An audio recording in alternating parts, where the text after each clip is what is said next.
Good morning, class 12th. As we have completed the topic, the consequences of globalization, today we are coming to the last segment of our chapter. इसमें दो segments हैं बेटा. Number 1 segment है the India and globalization और जो दूसरा segment है that is resistance against globalization. तो मैं आज अपना पहले आपको चैप्टर जो खत्म करूंगी that is India and globalization.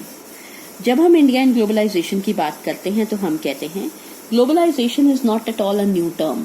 बहुत कम लोग हैं जो ये कहते हैं कि ग्लोबलाइजेशन न्यू टर्म है. वो कहते हैं कोई भी सिविलाइजेशन उठाकर देख लीजिए, अर्लियर पीरियड्स देख लीजिए हिस्ट्री में, there were from the initial stages of development the movement of flows can be found in the parts of the world.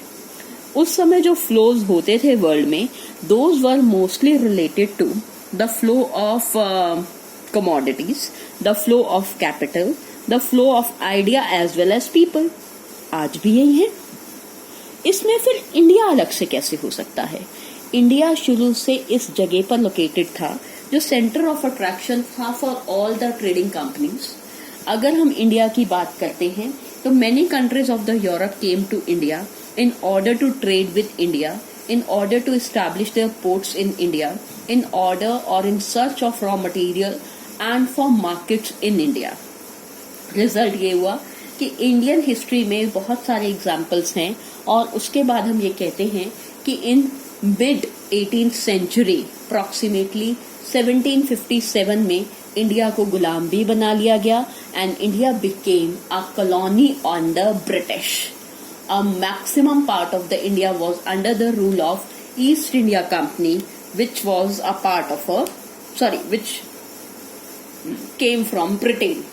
उस समय जिस समय इंडिया में ईस्ट इंडिया कंपनी ट्रेड कर रही थी, उस समय इंडिया जो था वो बेसिकली एक्सपोर्ट करता था प्राइमरी गुड्स को. यहाँ मेरा प्राइमरी गुड्स से मतलब जो है वो है प्राइमरी गुड्स जो बेसिक चीजें होती हैं. अनाज बेसिक चीज है, ठीक है. या बेसिक करेंसी आपकी होती है. गोल्ड के रिजर्व ज्यादा थे हिंदुस्तान में. बेसिक प्रोडक्ट्स या रॉ मटेरियल्स को एक्सपोर्ट किया जाता था. और इंडिया में इंडस्ट्रियलाइजेशन जैसी कोई भी चीज नहीं थी. इंडिया में मशीन्स वगैरह नहीं आई थी, फैक्ट्रीज वगैरह डेवलप नहीं हुई थी, टेक्नोलॉजिकल बैकवर्डनेस थी. इसलिए पूरे कॉलोनियल पीरियड में वो एक्सपोर्ट करता था बेसिक कंज्यूमर गुड्स. हम तकरीबन 150 इयर्स तक इसी तरीके से ही रहते रह गए. धीरे धीरे इंडिया में भी इंडस्ट्रियलाइजेशन की शुरुआत हुई. टाइम बीता और 50 सालों के बाद हमें आजादी भी मिल गई. जब हमें आजादी मिली तो इंडिया का एक्सपीरियंस ब्रिटिशर्स के साथ बहुत ज्यादा अच्छा नहीं था. इंडिया को पता था कि वो डिपेंड नहीं हो सकता कॉलोनियल पावर्स के ऊपर, और अगर उसे डेवलप करना है तो सिर्फ कॉलोनियल पावर्स के ऊपर अगर वो डेवलप्ड होगा तो देयर आर वेरी थिंग्स कि वो खुद दोबारा से गुलाम हो जाएगा. ऐसे में इंडिया ने ट्राई करने की कोशिश की सेल्फ डिपेंडेंसी, कि मैं जो भी गुड्स प्रोड्यूस करूं मैं अपने बिहाफ के ऊपर करूं. This is followed due to the following the policy of protectorism. Protect का मतलब, प्रोटेक्शनिज्म का मतलब होता है अपने आप को प्रोटेक्ट करना बाहर के ट्रेडर से, बाहर के इनफ्लो से, ताकि इंडियन प्रोड्यूसर्स को कोई नुकसान ना पहुंचे. इंडिया प्रोड्यूसर्स में सपोर्ट सिस्टम प्रोवाइड की जा सके ताकि हम भी प्रोडक्शन कर सके. बट क्योंकि इंडिया में टेक्नोलॉजिकल एडवांसमेंट्स बहुत ज्यादा स्लो थी, कुछ एरियाज को छोड़ के हमारे देश में इकोनॉमिक ग्रोथ जो थी वो बहुत स्लगिश रेट के साथ, स्लगिश का मतलब आपको एग्जैक्टली पता है, बहुत बुरे तरीके से बढ़ रही थी, ना के बराबर बढ़ रही थी. हमें मेजर प्रोडक्ट्स के रिगार्डिंग, जैसे कि फर्टिलाइजर्स है, जैसे कि मशीनरी है, जैसे कि पेट्रोलियम प्रोडक्ट्स है, हमें ब्रिटिशर्स के ऊपर हमें वर्ल्ड के ऊपर डिपेंड रहना पड़ता था फॉर आवर नीड्स. हमने कभी भी फर्टिलाइजर्स का या मशीनरी का या फ्यूल्स का इंपोर्ट करना बंद नहीं किया. इनफैक्ट जो भी हमारे स्किल्ड वर्कर्स थे उनके पास भी के लिए भी हम एम्प्लॉयमेंट अपॉर्चुनिटीज को जनरेट नहीं कर पाए थे. ऐसे में आप लोग अपने इकोनॉमिक्स में भी पढ़ते हैं 1991 का साल आया. मुझे दोबारा मेंशन करने की जरूरत नहीं है. 1991 में इंडिया ने न्यू इकोनॉमिक पॉलिसी अपनाई थी। न्यू इकोनॉमिक पॉलिसी जो है वो 3 चीजों के ऊपर बेस्ड है, LPG, liberalization, privatization as well as globalization. आप ये कर चुके हैं।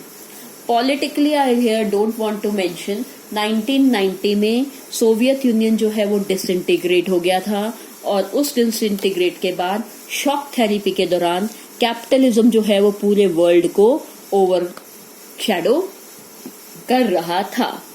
इंडिया जैसे और भी बहुत सारे एशियन कंट्रीज ने न्यू इकोनॉमिक पॉलिसी को अडेप्ट किया जो कि लिबरलाइजेशन के ऊपर बेस्ड थी। ये बहुत मुश्किल था कहना कि इंडिया बहुत जल्दी अच्छाई की तरफ आ जाएगा, बहुत जल्दी डेवलप कर जाएगा, लेकिन यस, इंडिया ने उसके बाद इकोनॉमिक रिफॉर्म्स करने शुरू किए हैं।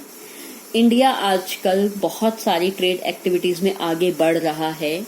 हमारी इकोनॉमिक ग्रोथ जो है वो पहले से बहुत ज्यादा बढ़ चुकी है, लेकिन फिलहाल मैं कोविड-19 से 4 या 6 महीने पहले की भी बात करूं, अलग अलग फाइनेंशियल इंस्टीट्यूशंस अलग अलग डाटा देते हैं। कोई कहता है कि इंडिया की जीडीपी बहुत तेजी से राइज कर रही है, कोई कहता है कि इंडिया की ग्रोथ रेट में कमी आई है। तो बेसिकली बहुत जल्दबाजी है ये कहना कि एक्चुअल में इंडिया की इकोनॉमिक कंडीशन क्या है और रियल सेंस में ग्लोबलाइजेशन का इम्पैक्ट इंडियन इकोनॉमी को किस तरीके से पड़ा है। इस समय कोविड-19 की सिचुएशन पड़ रही है।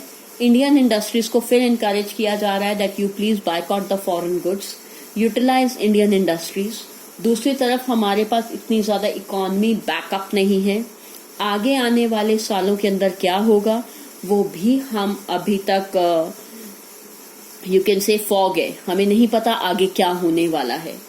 होपिंग फॉर द बेस्ट कि एवरीथिंग विल बी फाइन। कुछ लोग आज भी ऐसे हैं जो ग्लोबलाइजेशन को सही नहीं मानते हैं। इंडिया में भी ग्लोबलाइजेशन को सही नहीं माना जाता है। कुछ एग्जाम्पल्स हमने इसकी शुरुआत में किए थे। Remember the 5 examples which we have done on the first page.